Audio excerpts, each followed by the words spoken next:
কালকে যে দুখান ম্যাচ হয়েছে সেই দুখান ম্যাচের কথা ভোলা একদমই সম্ভব না, কারণ বিরাট কোহলি যে অ্যাগ্রেশন দেখিয়েছে পাঞ্জাবের এগেনস্টে, অর্থাৎ পাঞ্জাব যখন ব্যাঙ্গালোরে গিয়ে ব্যাঙ্গালোরকে ম্যাচ হারায়, তারপর যে সেলিব্রেট নেহাল বাদেরা বা আমরা বলতে পারি ক্যাপ্টেন শ্রেয়াস আইয়ার করেছিল, কালকে কিন্তু বিরাট কোহলি সুদে মূলে যতটা ফেরত নেওয়ার ছিল তার থেকে দুগুণ বেশি ফেরত নিয়ে নিয়েছে। অর্থাৎ বিরাট কোহলির অ্যাগ্রেশন মাঠে এবং সে যদি তার ফর্মে থাকে সেটা ডবল হয়ে যায়। এবং বিরাট কোহলি কালকে ফিল্ডিংয়ে যে এফোর্ট লাগিয়েছে, মানে ফিল্ডিংয়ে বলতে কি, যেখানে বল গেছে বিরাট কোহলি সেখানে পৌঁছেছে, সেখানে ডবল এফোর্ট মেরেছে। ব্যাটিংয়ে এসে সে নট আউট থেকে ম্যাচ জিতিয়ে যায় এবং তারপর ক্যাপ্টেন শ্রেয়াস আইয়ারের দিকে তাকিয়ে যেভাবে সে সেলিব্রেট করেছে এবং পরবর্তী ম্যাচে চেন্নাইয়ের এগেনস্টে যেভাবে রোহিত শর্মা, আমাদের ভারতীয় দলের কারেন্ট ক্যাপ্টেন এবং এক্স ক্যাপ্টেন দুটোই রোহিত শর্মা, কালকে রোহিত শর্মা তার ফর্মে ফেরার যে একটা ইঙ্গিত ছিল সেটা সে দেওয়ার চেষ্টা করেছিল। লাস্ট ম্যাচে সে হালকা হালকা তার ফর্মে ফিরেছে, সেটার ইঙ্গিত দিয়েছিল এবং কালকের ম্যাচে পুরোপুরি ফিরেছে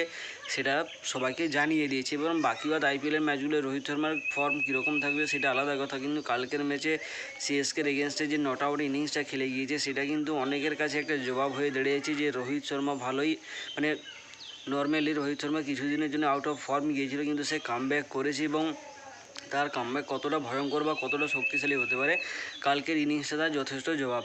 তো বিরাট কোহলির নামে একটা নতুন রেকর্ড আরও জুড়ে গিয়েছে। বিরাট কোহলি কারেন্টলি বা বিরাট কোহলি সব দিনের জন্য মানে অল টাইমের জন্য কিন্তু বিরাট কোহলি এখনও পর্যন্ত আইপিএলের ইতিহাসে সবচেয়ে বেশি হাফ সেঞ্চুরি করা প্লেয়ার হয়ে গিয়েছে। সে 67টা হাফ সেঞ্চুরি করে ফেলেছে আইপিএলের ইতিহাসে।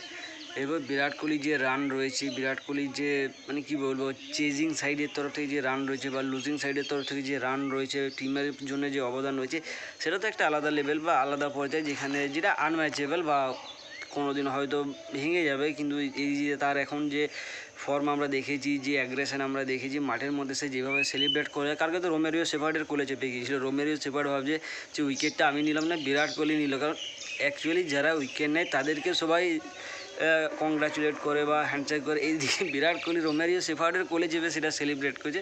বিরাট কোহলি একটা আলাদা লেভেলের মানুষ, তার কথা আমরা যত বলি ততটাই কম পড়ে যায়। তো কালকে আরসিবি ভার্সেস পাঞ্জাবের ম্যাচের কথা বলি। কাল পাঞ্জাব প্রথমে বল করার সিদ্ধান্ত নেয় এবং প্রথমে ব্যাট করার পাঞ্জাব কাল প্রথমে ব্যাট করতে নেমে 157 রান করে 6 উইকেট হারিয়ে প্রভসিমরন সিং 33, শশাঙ্ক সিং 31-এ not out, Josh Inglis 29। Josh ইংলিশের আউটটা আমার সবচেয়ে বেশি ফালতু রয়েছে, কারণ এত ব্যাকফুটে গিয়ে বা ব্যাকফুট এখানে লেগ সাইডের যে হোয়াইটের দাগ থাকে, সেই হোয়াইটের দাগে যে বলটা খেলার চেষ্টা করেছিল। কালকে কৃণাল পান্ডিয়া 2 উইকেট, সুয়েশ শর্মা 2 উইকেট, শেষের ওভারে জস হেজেলউড আর ভুবনেশ্বর কুমার ইয়র্কার মানে ইয়র্কার মেরে হয়তো স্টাম্পের যে মাটি থাকে সেটা গর্ত করে দিয়েছে। পরের বার পিচ কিউরেটারদেরকে বলে দিতে হবে যে এত ইয়র্কার করা সম্ভব না বা করা চলবে না, কারণ আমাদের অবস্থা খারাপ হয়েছে, এরপরে গ্রাউন্ড ঠিক করতে। অর্থাৎ গ্রাউন্ড স্টাফেদের জন্য কালকে কষ্ট বাড়িয়ে দিয়েছিল জস হেজেলউড এবং ভুবনেশ্বর কুমার। এরপর ব্যাটিং আসে ফিলসল্টের উইকেট আর্শদীপ সিং তুলে নিয়ে চলে যায়।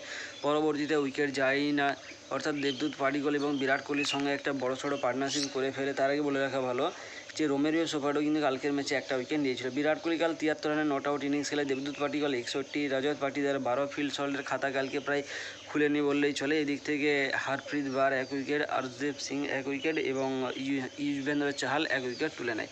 পরবর্তী ম্যাচে অর্থাৎ সিএসকে ভার্সেস এমআইয়ের ম্যাচে সিএসকের তরফ থেকে রবীন্দ্র জাদেজা কালকে হাফ সেঞ্চুরি করে, শিবম দুবে হাফ সেঞ্চুরি করে, আয়ুষ মাত্রে সিএসকে নতুন ওপেনার হিসাবে আসে এবং সে তার ওপেনিং ম্যাচে খুব খারাপ না, মোটামুটি একটা রান করে, যেখানে সে 32 রানের একটা ইনিংস খেলে এবং সিএসকে টোটাল 176 রান করে 5 উইকেট হারিয়ে। মুম্বাইয়ের তরফ থেকে কালকে শুধু রোহিত শর্মা কামব্যাক করেনি, জাসপ্রীত বুমরাও কামব্যাক করেছে। সে 4 ওভার বল করে 25 রান দিয়ে 2 উইকেট তুলে নেয়। মিচেল স্যান্টনার 14-তে 1 এবং দীপক চাহার 32-এ 1 উইকেট তুলে নেয়। এবার 177 রান সফলভাবে চেজ করে নেয় 1 উইকেট হারিয়ে 15.4 ওভারে।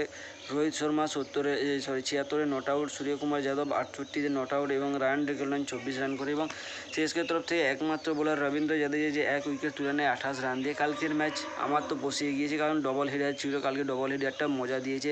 প্রথমে বিরাট কোহলির কাছ থেকে রান, দ্বিতীয়ত কাল রোহিত শর্মার কাছে রান, কিন্তু কালকে ক্যাপ্টেন হার্দিক পান্ডিয়া ফ্লপ চলে গিয়েছে। বলিংয়ে সেরকম কোনো প্রভাবিত হয়নি, ব্যাটিং তার কাল আসেনি।